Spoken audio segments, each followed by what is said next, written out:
Well, you left me with no choice. No forgiveness. No forgiveness I could voice.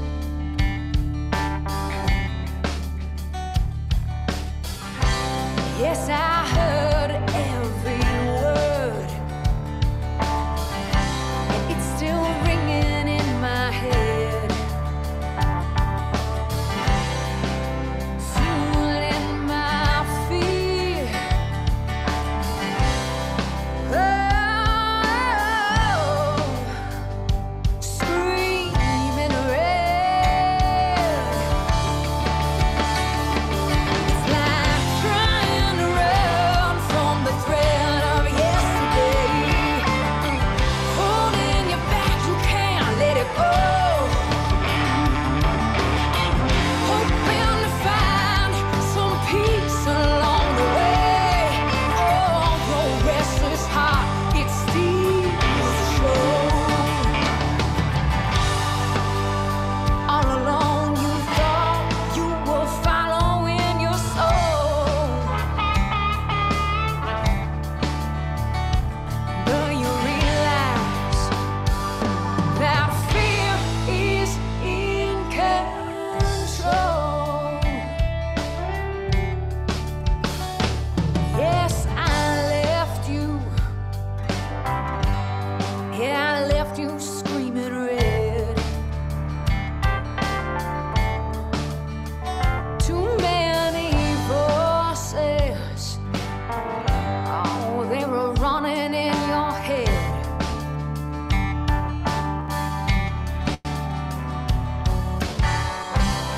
They were clouding your judgment.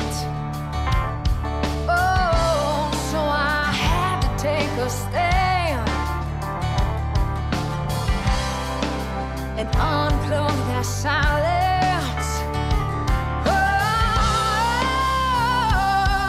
yeah. Screaming red. It's like trying to run from the threat of yesterday. Holding you back, you can't let it go. Hoping to find some peace along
Happy Friday, everybody. Welcome to Lyrical Lessons for Life. We just heard Red, one of my favorite tunes I've ever had the pleasure of coming in to my brain and out of my everything.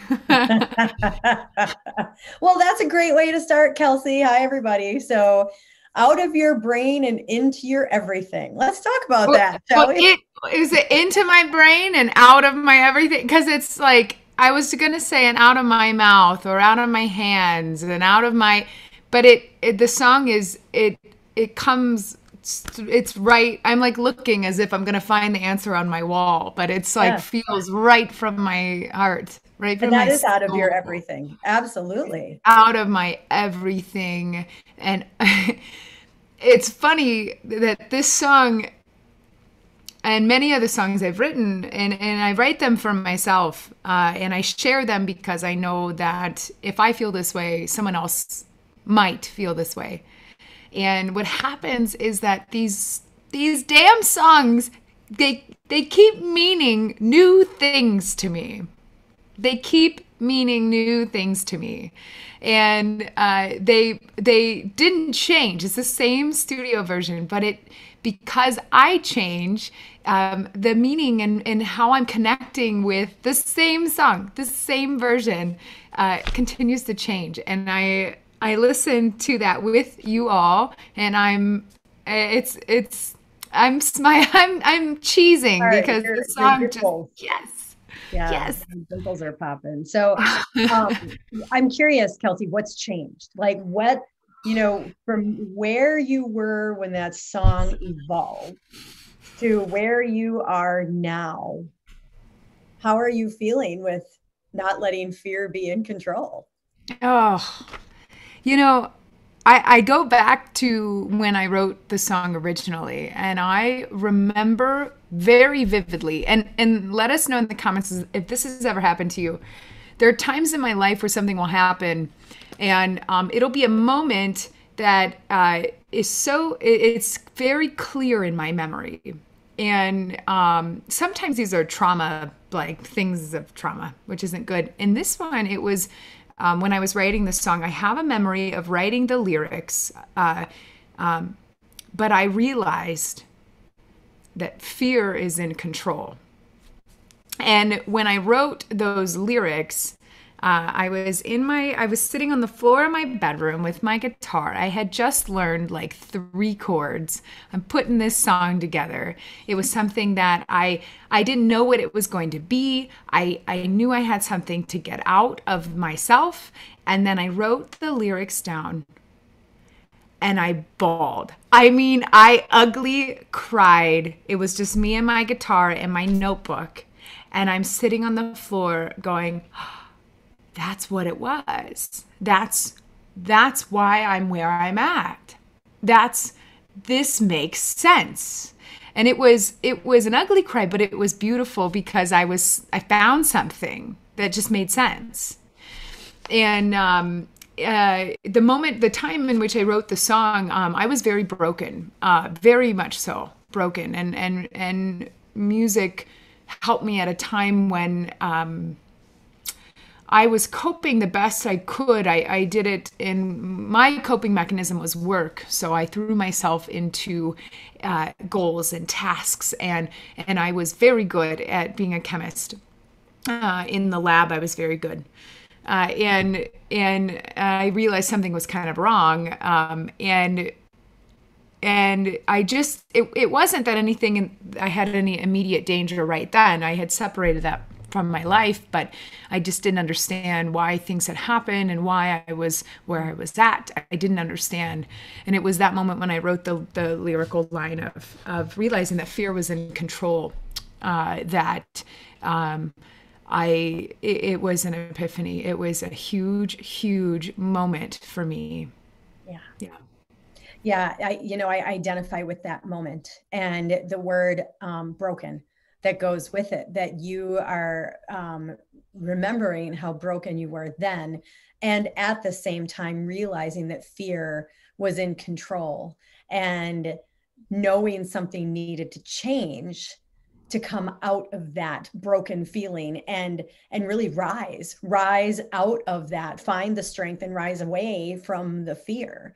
And I identify that really, really deeply with my own scenario. And I remember writing it out. I don't write song lyrics. Maybe my words could be song lyrics, but I don't write them in that sense. But I wrote to someone and I said, I broke, and I broke really hard.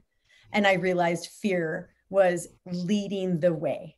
And the minute that you put those things together, the epiphany word, the aha, the holy crap, if I could move through the fear, then what? Holy crap, right? And yeah, so I deeply resonate with that. Thank you. Yeah, and I think one thing I really want to highlight is that for me now, I'm on a different part of my journey with this, and but in the moment, and I like this, the way this song is written is it has helped me through lots of things, even from when I first wrote it. In the moment that I wrote the song, just being aware of fear being in control was monumental for me to realize. And I had no sense of trying to move through the fear. In fact, I didn't even need to. The fact that I was aware that fear was in control was so comforting to understand why things were happening. Right. And then later on, then I worked to move through it. Then I worked to be able to navigate situations where fear would come up again. But simply, I remember in that moment, like it's so strong. When I realized that fear was in control, that was enough. That was enough for me to hold on to and know that I was going to be okay because I made some sense of some things. I just made some sense. Yeah. Wow. It was so you speaking your truth like that, the way that you just did that goes right to my core. And I feel the deep knowing that came along with that aha moment you had. And, there's something about a deep knowing like that with the level of awareness that we bring to our own consciousness. And that is that we will identify when fear takes over again and be able to move through it differently. Because we're starting to, I like to say connect the dots, but we're starting to connect the dots of the decision or the lack of decision based on the fear, right? That's also a decision. Not doing something is a decision. So, but then when it comes up again, you can identify it more quickly and you can move through it more quickly. And that deep knowing is what just resonated inside of my whole body, reverberated when you said that. And that's a feeling that doesn't go away, because that's the connection to your higher self. That ability to go, wait a second, what I'm doing or not doing is based on fear. And fear of what? Fear of an outcome, fear of someone else's expectations on us. We can only make decisions in two ways, either by love or by fear. So, that deep knowing stays with you forever. And I just love how you put that together. Can you say that again? There's only two ways to make a decision. Oh yeah, absolutely. There's only two ways to make a decision.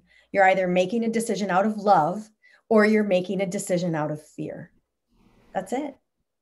And when you make the decision out of fear, it's fear of the unknown, fear of the outcome, which is the unknown, fear of expectations others have put on us and not meeting them, fear of what happens when we don't meet those expectations. Maybe we don't get the love that we think that we're going to get otherwise. So fear is this complex, but yet so simple thing.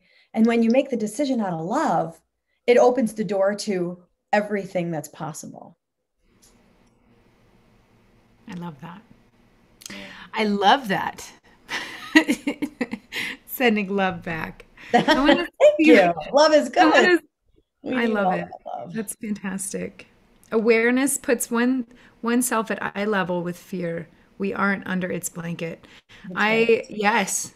Yeah. And hi, Charlotte. Hi, Charlotte. I actually really love that. It's scary. to really look at things that have happened in your life and ask yourself where and why, and where Oh, did it come from and why. oh, it is, but it's so important. It You is. know, and it's so important to be able to look back and do so not when you're stressed out. We don't want to look at that stuff when we're in the midst of the stress because that is irrational thinking. But when you can look back and go, what drove that decision? And then you can align it to actions that you're taking now, you can actually then respond to the future very differently because you can connect those things together. But it is so important to look back. Don't stay there. You don't have to stay there, but to be able to put the pieces together, actually, it's the whole premise behind my whole world of falling together. Like when your life feels like it's falling apart, it's not. You're actually falling together. Just need to put the pieces together. So Yeah. Well, but I wanted to bring up that in another kind of twist is that Charlotte said something about, being aware you're at eye level with fear. And the strength of that statement, and I see it, is sometimes I know that I need to go back and analyze something, and I don't want to because there are just times when I'm like, I just don't really want to go there. I know it's good for me. I know that I need to look it in the eye and learn from it. And there are times though where there's even fear of looking at things that have happened and trying to understand them because we can get worried about where it moves us into zones that aren't as comfortable. right. Yes, exactly. You just hit a couple of different things, and then I'd love to address some of the comments. You just hit a couple of things. Looking back to the past, right? But not ruminating. We've done that. We did that, Yes. 2 weeks ago. And then really thinking about what's coming, that's future thinking, right? So we have to remember that when we're going to try to take our past experiences and align them to present action, we have to do it in the present moment. We can't do it in future thinking, and we really can't do it in past thinking because those things will cause our brains to overanalyze. But if you do it in the present moment, like, shit, I made this decision today and it feels familiar. Oh, it's connected to something I've done in the past. What was driving that decision? Love or fear? In the present moment. I see. So the lens is still like you're looking at it presently instead of I see. That's actually very helpful. So that doesn't seem as scary because you aren't stepping backwards or forwards. No. You're in the present You're in the as present. you are looking at it. Yes. And although there's ties with the future and past as you do that of what did I do, what would I like to do, you aren't fully sitting in the past or present or future. You are still sitting in the present deciding, cool, that's what happened. That's why you use past tense. That's what happened, and this is what I would like to do. That's correct. I like that. That makes a lot of sense. That makes it seem like less of a large hurdle to look at, as if you aren't needing to step back into what happened. You're just viewing it from the present. As a witness.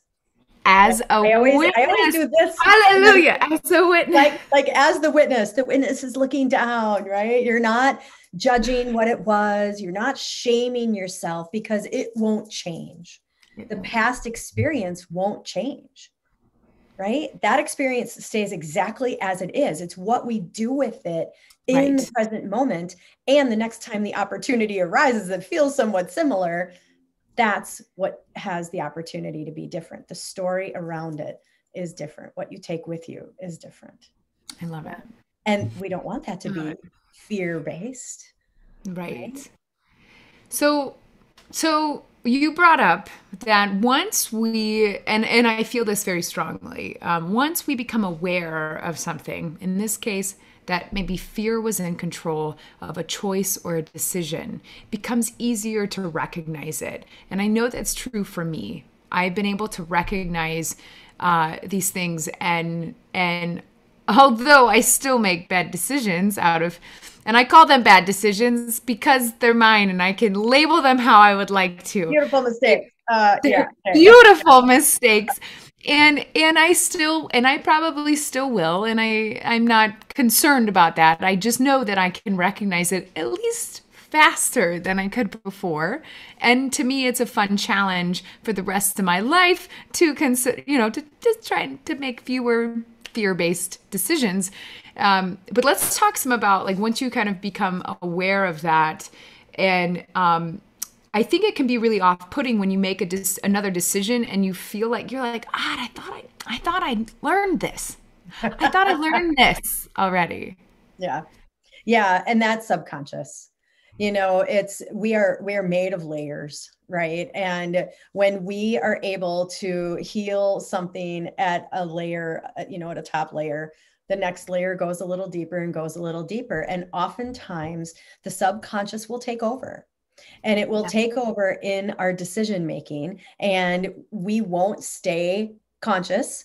We'll just let nature take its course, which would be the subconscious reaction that we have to make the decision the same way that we made it before. And that's okay, because that was meant to be. I look at it as when I'm triggered by something, and then I'm like, what the hell? Why is I triggered by that? I thought I made my way through it. And then I'm like, oh, wait a minute. I'm going one level deeper. I'm going one layer deeper. And it always ends up being for another holy shit connecting dot moment where I am healing something that's deeper from a childhood memory that I wasn't aligning to before, or the way somebody, said, hey, Joe, I'm going to love you if, and I'm always able to then figure it out, but not when I'm in the moment. When I'm in the moment, I'm pretty pissed, right? You're like, shit, but it's just the way it goes because we're very layered humans. Right. Yeah. Yeah, I kind of feel like there's two major ways that fear-based decisions have happened for me. There's one in which this song came from, was where it happened for so many. I mean, it was years of making a bad decision and staying in a really toxic relationship. And those are just layered upon layered fear of leaving this person because of what would happen. And there was a lot of manipulation involved in that relationship that I was in. And what happened there for the song to come out was that I was broken, and we talked about being broken. And I think that's kind of, to me, that's like one thing that can happen, right? Where you, like, all hell broke loose in your life, and you're like, fuck, this intervention is needed. But I think the majority of us are in, and maybe I shouldn't say majority, I think there's a lot of people who are maybe hitting that. It sucks. I've been there. But then more, I think, of our lives, especially after we have a broken moment, is we have these constant small fear-based decisions. And you don't want them to add up like they did when you became broken, right? So I don't know if we can kind of talk on that, because it's one thing if you're broken, you can tell. But it's something else when you just have small things that come up, and then you start to move down a path that you don't really want to be. Yeah, absolutely. They pile on, because there's a point within which, so first and foremost, we can rewire our brains to not immediately think of going down the fear-based path. But naturally, that's what we're conditioned to do. We have been naturally conditioned for generations to go down this fear-based path.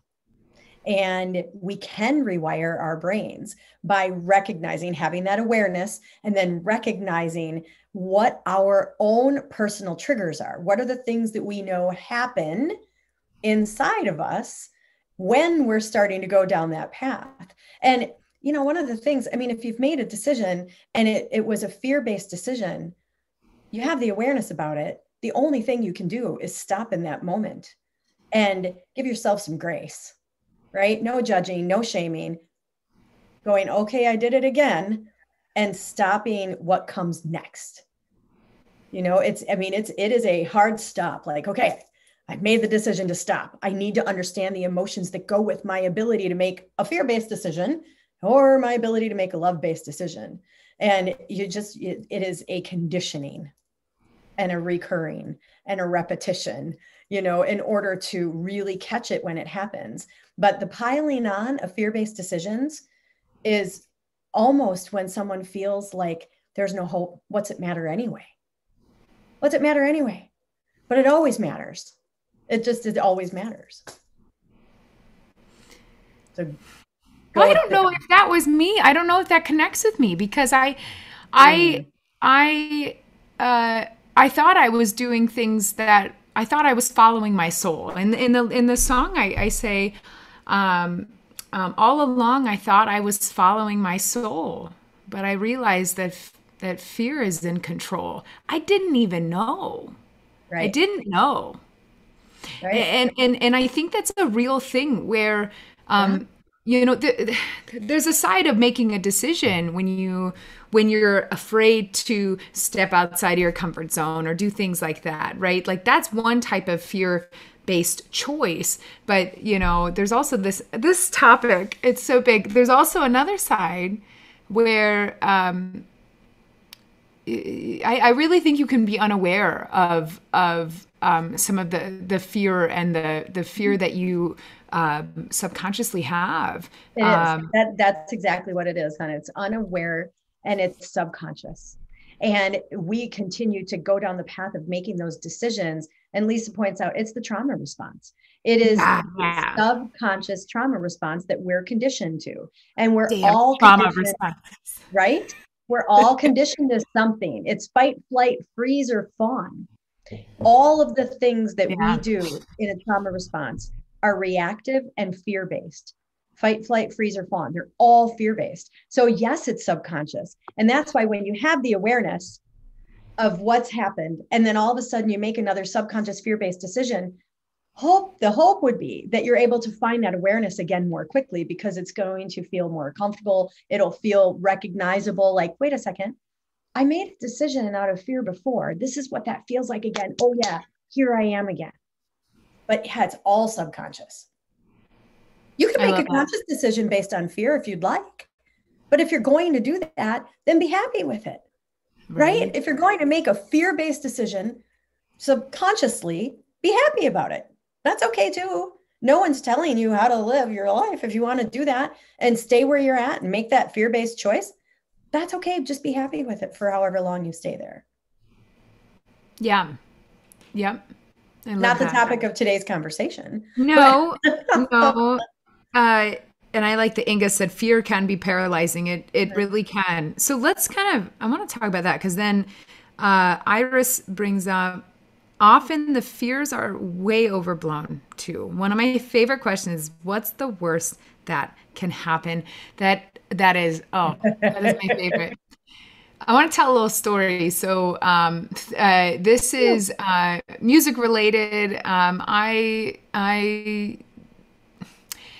I first started, I wasn't very experienced, right? That's what happens when you're a beginner. And I really, I had written Red, and I had realized that fear was in control in parts of my life, on a big part of my life for many years. And then it kind of helped me get way out of my way. I would go to open mics and open jams, and I would try things in front of people and on stages, and I just didn't care. I didn't care what anyone thought. And I almost wish I was a little more like that. It's like we ebb and flow. But the thing is that I would tell myself is what Iris just brought up. What's the worst that can happen? I would tell myself when I got nervous, and of course I'm a human being, I'd get nervous playing in front of people, being very new at things. But I would think to myself, I'd ask myself this question, and I'd say, if you mess up on stage, will your arm or leg fall off? Will you die? Will something really bad happen? Will someone you care about get sick? If you mess up, if you take this chance and it doesn't work out, and if the answer is no, none of those bad things are going to happen, then go for it.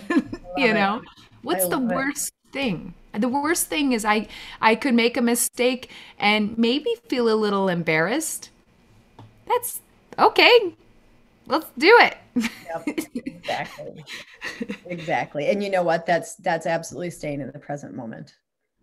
It really is. I mean, the opportunity to stay in the present moment makes that experience, that risky experience where you step into it and step through the fear, fun, you know, and then the whatever feelings that come from that, whether that's pride because it went really well, or there's a little bit of embarrassment because something may have happened, you work through it. And it's all part of that whole experience, that you gain the additional awareness of what happened when you took the risk.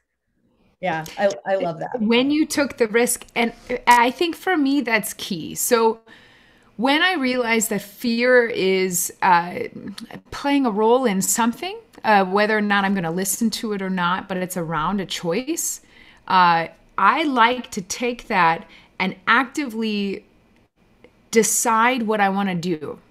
Because when I make the choice, and it's my choice, and I really feel like it's from within, it's my choice, I can accept the consequences of my choice more than I can accept it if I passively made the decision out of fear. Right. Right. And that's really been huge. Say that again. Let's see if I can. When I actively make a choice, I can handle the consequences of that choice much better than if I passively make a choice based out of fear. Bam. Absolutely. So you've actively made a choice out of love versus passively making a choice out of fear. Yes. That is beautiful. Absolutely. And to deal with the consequences in a completely loving, good or bad. Way. Yes. Good or bad, right? But you're loving all of that, this whole scenario, right? Right. Here. Because there's nothing worse than passively, and I say the word passive because that's what it feels like. When you're letting something else dictate what you do, it's passive. It is not you. It's subconscious. And that's correct. It is. And if I make a choice like that, and usually it's when I feel weird about the consequences, whether they're good or bad, and I just feel a little off about them. And then I have to sit back and I'm like, oh, that's because I let that choice kind of happen. Now, I might have made the same choice actively, but when I make it actively, it's out of love. It's a decision to accept and be open to whatever happens. Yeah, the intention is different. And you actually have an intention when you are making, I love the words active and passive because it's conscious and subconscious, love and fear. If we were to line them up in a chart, they would all sit on one side of the chart or the other. They just go together. And right down the middle is the emotion that can be split either way based on the intention. Mm-hmm. So it's really powerful. Really powerful. You know, Kelsey, I have to say though, I know where you were going earlier when you were, if I can bring your lyrics in, you were saying, it's like trying to run from the threat of yesterday, holding you back. You can't let it go. Hoping to find some peace along the way. Your restless heart, it steals the show. All along, you thought you were following your soul, but you realize that fear's in control. And so I knew when you were bringing that back in, that it's almost the internal struggle that we play with ourselves until we start to really listen, right? It's the listening that happens when, hey, wait a sec, I thought I was following my soul, but it's telling me something different. You know, it's the little voice inside your head that's trying to tell you something just a little bit different. And that's when you got to that point of, holy crap, fear was in control. Fear is in control. And I think the lyrics at the time, I don't think I really recognized how not in the present moment I was when I was making those passive choices. They felt like they were my choices, but they weren't. They were, I was being manipulated, and there's, you know, it happens. Sometimes it happens. You weren't strong enough or whatever. You're seeking self-love or whatever it is. And it happened to me. And yep, that happened. And I'm a lot stronger than I was then. And I'm grateful for, honestly, if that hadn't happened in my life and had that terrible relationship, I would have never been a musician. Seriously? So I'm grateful. Absolutely. I'm grateful. I mean, the experiences, that's why it's just so, I will say it's so much fun when you can get to a point of having full-on gratitude for every experience that has been part of your life. I love that you said experience for all the bullshit that's happened. I am grateful. I know, damn it, right? I mean, it seriously gets to that point where it's, and sometimes I laugh at myself because I really do have full-on gratitude for all the shit. And it is, but they're all of the experiences that have been part of my life. And at the time I would have never, I'm like, you want me to be grateful for that? What are you talking about? Right. But with the awareness of what that means to how I move forward in life, it makes it all come together. Hence my whole thing of falling together, not falling apart. Yeah. Anyway. Yes, exactly. Yes.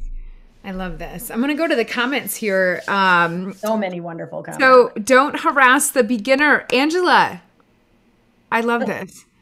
One of the things that I like to do sometimes is I like when I have certain things come into my head, and this is in particular with fear, when I'm struggling with a choice and I am concerned about something, I will talk to myself. Yep. I don't care if it's crazy or whatever. I think we all kind of talk to ourselves sometimes, but I make sure that voice is coming from the wise part of me. Or I think about, what would I tell a friend? How would I, and so saying, don't harass the beginner has been my mantra. That's something that, when we enter something that we're scared about, it's really easy to harass ourselves for being the beginner at this new thing we're going to do.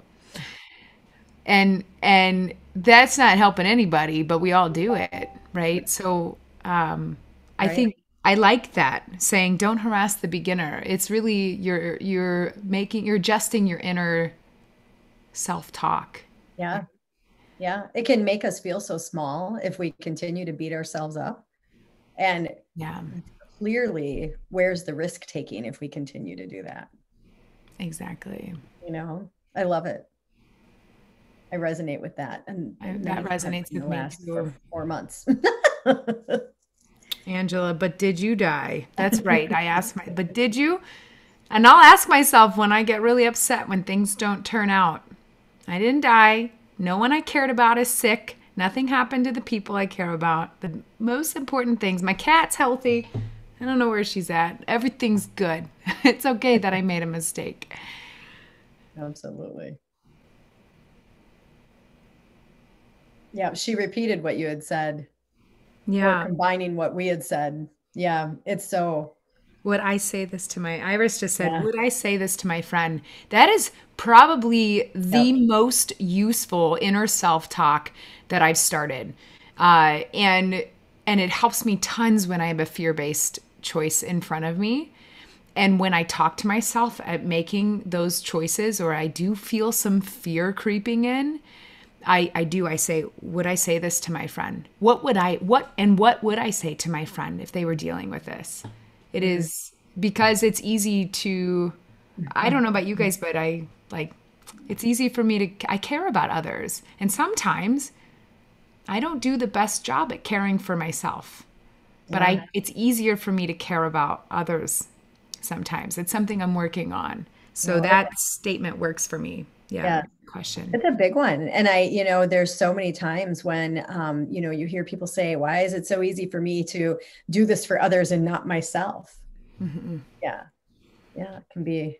It's a big, big deal to turn all of what you have to offer the world and your people onto yourself. Mm-hmm. I love it. Me I want to too. read what Angela said.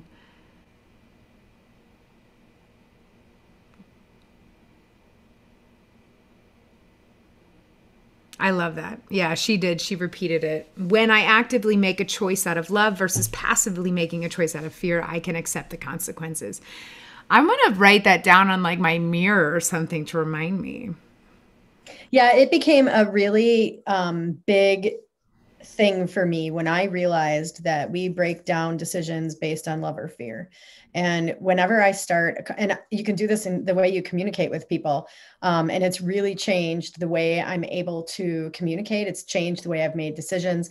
It's changed the way I've approached decisions, and it's changed the way I put myself first in my life for the first time in a long time, many, many, many years. And yeah, love is greater than fear, always, hands down. When you Yeah, and out of love, it changes yes. the way we show up. I like that you just said that. It changes the way you show up. We show up. One thing that I realize is sometimes when I think about a choice based out of fear, the choice might be the same as a choice I would actively make, but how I show up and make the choice is what's so different. And that's why I use the word active and passive. Yep. Because there's nothing like actively making a choice, even if you would choose the same thing, but when you switch the fear off and really make it out of love and are actively making it, Yeah. it feels very different. And I think that's where the I can accept the consequences come from. I wish I could tell everyone here that I wrote down that quote and I was planning on saying it. No, that just happened because of you and you, Joe, all of us here. That's what came out.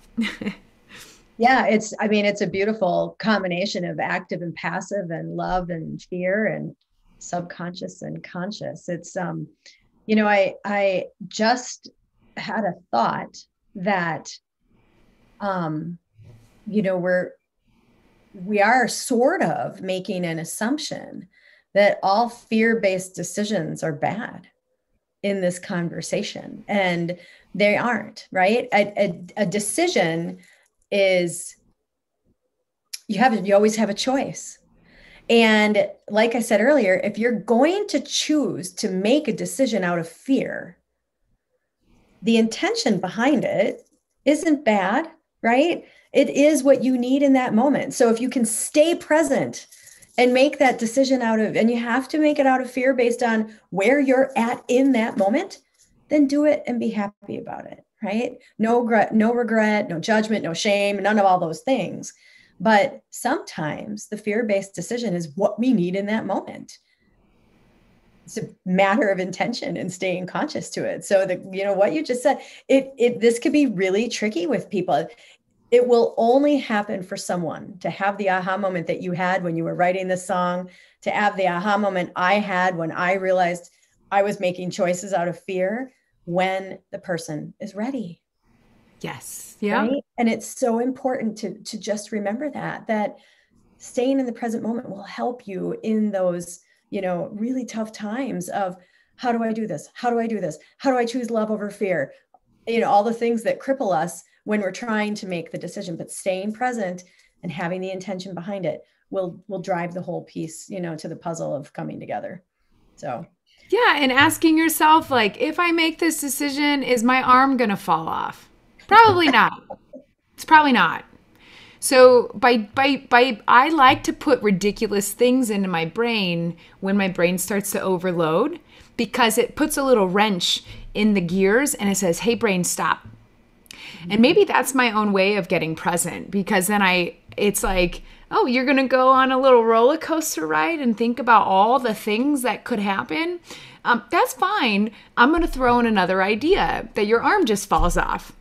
It seems reasonable because you're thinking of a bazillion things that are likely not going to happen, but you're just, yeah. So let's just throw something ridiculous. Just did it. You just did it. That's all future thinking. Mm-hmm. Right? That's all future thinking. Yeah. But one way that I stop that is I throw in something ridiculous. So then my brain, I didn't even realize it, but that's a way for me to stay present where I'm like, cool, yeah, all those things could happen and my arm could fall off. And I'm like, oh wait, that's ridiculous. Oh, I'm making a big deal about this. Like, let's just experiment. We're going to try this, actively make the decision, analyze it a little bit later, see how I feel. Yeah. And I do want to highlight that I love what you said. And we were talking about some of this. Again, the choices that we make, the choice out of fear might be the same decision, the same choice that you would make out of love. And it's not necessarily the choice or the decision. It is the intent behind it. That's right. And so, for example, when I left my abusive relationship, staying in the abusive relationship was due to fear. Okay. I was very fear driven. Leaving the relationship was also based on fear. Okay. But I can look back at that choice and say, I could have done it with a different intent of, I love myself so much that I'm leaving. And notice that the decision to leave is the same in both scenarios, but one is fear-driven and one is love-driven. So I've chosen the love-driven intent now. I see that really was a way that I'm loving myself. But in the moment, I was scared and I just needed to leave. Exactly. Exactly. Yes. And it's, and that's why, because none of figuring this stuff out, we're complicated humans, that have all of these experiences, but figuring this stuff out, there's so much wisdom behind it. So I really, really love how you just walked through that. And that once you got out, once you were in a safe place, once you got out, once your mentality was calm and more peaceful, even though you left out of fear, once you got out, you were able to look back and go, wait a second, I was totally loving on myself when I did that. Once you were in a better place, and that will drive movement forward. Yeah. So what a great way to just notice that, staying present, getting out, and then looking back, drives that movement forward. Yeah. This is a big topic.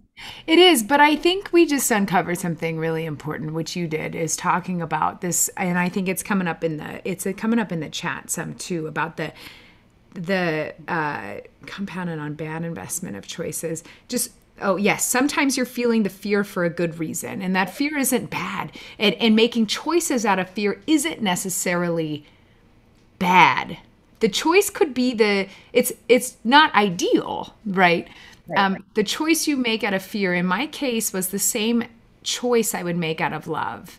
I think I would have been more peaceful as I made the choice if it wasn't out of fear. Absolutely. But the important part was that the choice was made to leave.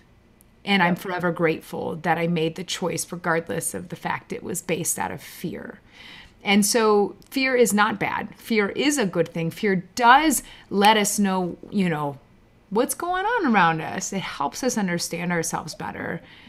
You said it. Yeah. You know what? It's never about not experiencing the fear. In fact, in life, it's never about not experiencing something, right? Because it's all there for us to glean wisdom out of, all of it.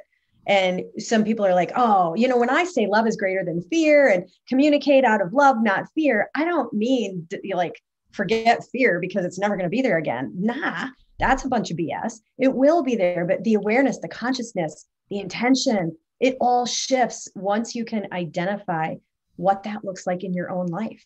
And for all of us, it's different. It's different for all of us. And so, yeah, we can't leave it. It will show up another way. It will get us into a deeper layer. Oh, we might be triggered again. Like all the things, they happen. That's just life, right? Yeah. We're a soul here flying around having a human experience, as they say. So, it's a matter of really understanding what the heck your experiences are meant to do for you. So I love that you just said, you have to have the fear in order to see the light of the love. Yes. Yeah. I love this. I love this. I don't understand how it's 12:40 already. I don't either. Okay, so first and foremost, Mercury was playing a little game with us, right? And now we did not collapse time today at all. It just like flew by. It flew by, folks. I can't Oh believe my it's gosh. 12:40. Yes, I am so grateful for this conversation and everyone that's here. I would love if you like that song Red, please add it to your Spotify playlist. Please use it like I've used it in my life. And at the end of the song, I just want to bring up something. This end of the song, it says that.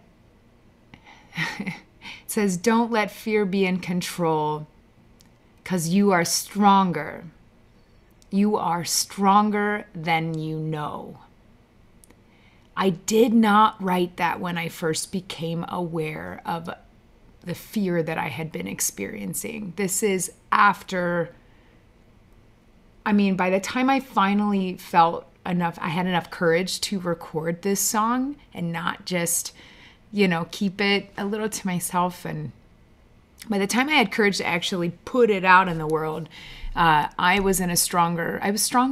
And I realized that if there was one thing I could tell my younger self was that you're stronger than you're giving yourself credit.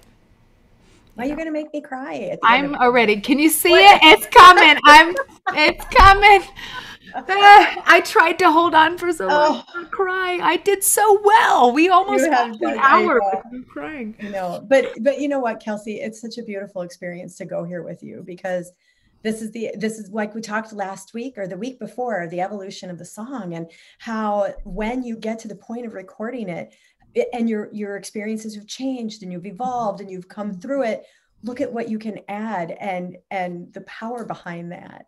And we all feel that in the lyrics, in the music, in the way that you've put it together and sharing that with us. And it's just, thank you. Yeah, you're very welcome. This song is, I love this song. As you listen to it too, I hope that this resonates with you too. And I hope that you find some joy out of this song. Healing. I also highly suggest that as you listen to the song, also the studio version, listen to the dynamics. And when I say dynamics, I essentially mean the quieter parts, the parts with fewer instruments, and then the louder parts. And notice the song has so much as far as dynamics go. It's all up and down and up and down.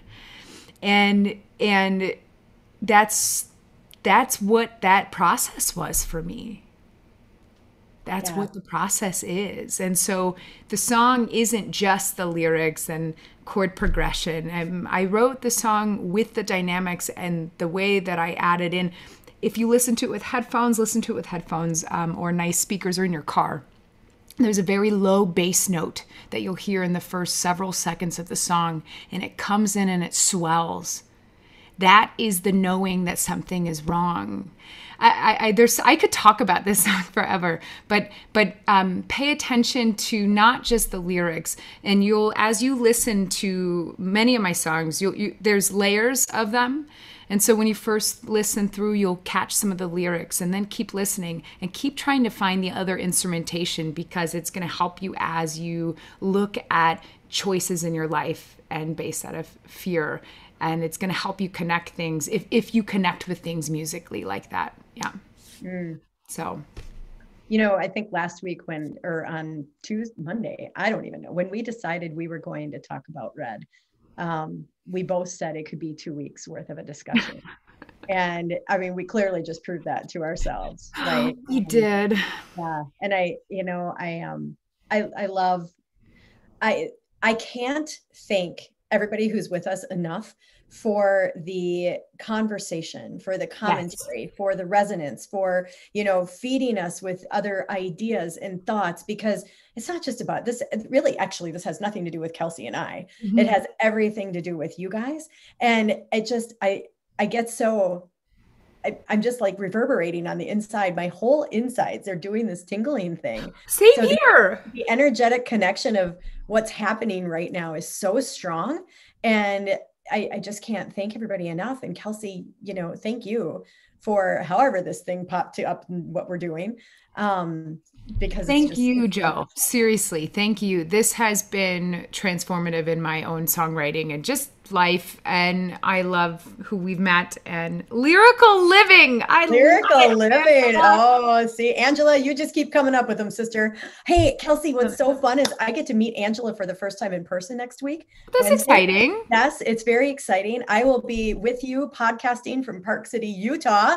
So I'm very excited about that. Made me realize I need to bring my laptop. Yes. Yep. And I want to know what Jeff means. He's going to post this several times before the end of the broadcast. Red performed live June 3rd last night. Video quality is still processing. What does that mean? So I rehearsed with my band last night at a jam, and we practiced the song Red, and he actually ended up filming it. So thank you, Jeff. That is so kind of you. That would be awesome. That would be awesome. Yeah. Very cool. Very cool. That is so good. That is so good. Phew. Oh, Kelsey, I think we could be here for another hour. I think we could. I want to tell you, we could probably use Red next week, but I have been bursting at the seams with some new things I'm writing. And so I would like to write us something new. Are we gonna bounce off of our Kelsey original versus cover and go with unless there's some cover that everybody really needs for me to do. I'm bursting at the seams right now with some original stuff. Bring it on. I would love to we could listen for another hour. Another option is we can talk about this next week and we could also take the concept and pare it down a little bit. So we've got lots of options. I have a feeling I'm going to write you guys something new because I've been really making progress on some things, and I would love to. You know what? You just committed to it. So yes, yay us. Let's do it. Let's do it. Let's do it. And if there was a way for me to help you with that, girl, I would help you in a heartbeat. But everyone here in the chat and yourself are already doing that. I'm excited to write something for our group. Something along the path of where we're going here. So I'm really inspired. Yeah. There go the goosebumps and the butterflies again. I don't know what's happening today. So Kelsey, thank you. And thank you everybody for being here. Cool. All right, folks. This was Love and Light. Love and Light. Thank you for joining us for Lyrical Lessons for Life, episode 13. Do not let fear be in control. Awareness is step number 1. And we will definitely talk about this song in another episode. That's right. That's right.